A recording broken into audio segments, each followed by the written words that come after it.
Hey guys, I'm off of Point of the Pines Drive and I just followed the Picard family and I'm joined now with Dave. Dave, tell me, what's it been like over the past couple of days?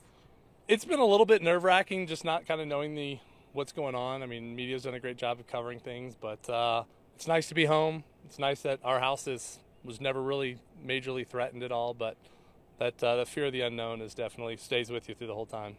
Were you here Tuesday night when chaos kind of broke out? I did. I got home about 4:30 that day, and came up the drive, and my fiance had already called me and said how smoky it was. Couldn't really see down the street.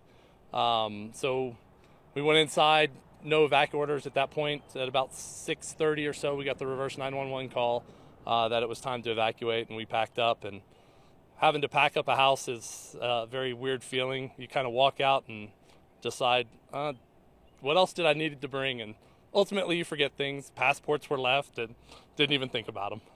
So were you ready to go or was it kind of just panic at the last minute? It was panic at the last minute. We never thought, we looked at our house and where it was and never really thought it would ever threaten this direction. So it's a good thing to kind of be prepared, at least know what you're going to get. When you left, was there a thought in your mind that maybe you wouldn't be coming home? We kind of thought that the fire, if it got over this way, it was worse than worse could be. But we had faith that the firefighters were going to do what they could and keep things at bay, and ultimately they did. So we're very fortunate.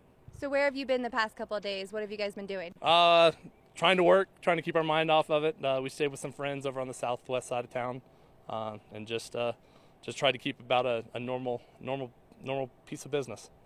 So when you heard the news tonight that you could return home, what was going through your mind? How excited were you? Very. We were tracking the 6 o'clock news briefing to try to understand. We listened to it, tried to understand the map, and that was probably the more frustrating part is, what did he say? What is lifted? What isn't lifted? No real map to show everything in a good manner was a little bit a piece of, can we go home? Can't we? Screw it, we're going to go home. Now, I grabbed you before you even got in the door. What's the first thing you're going to do when you get inside? We'll take a picture of my fiance hugging the house. It was something she claimed I had to do, but just kind of just sit down and relax and be happy that we're back home. All right, thank you so much, Thank Dave. you. Welcome home. So that's we're off of the Point of the Pines again. Lots of people going through the same thing, returning back home for the first time. Very excited to be here. I'm going to send it back to you guys now. Reporting live, Abby Burke, Fox 21 News.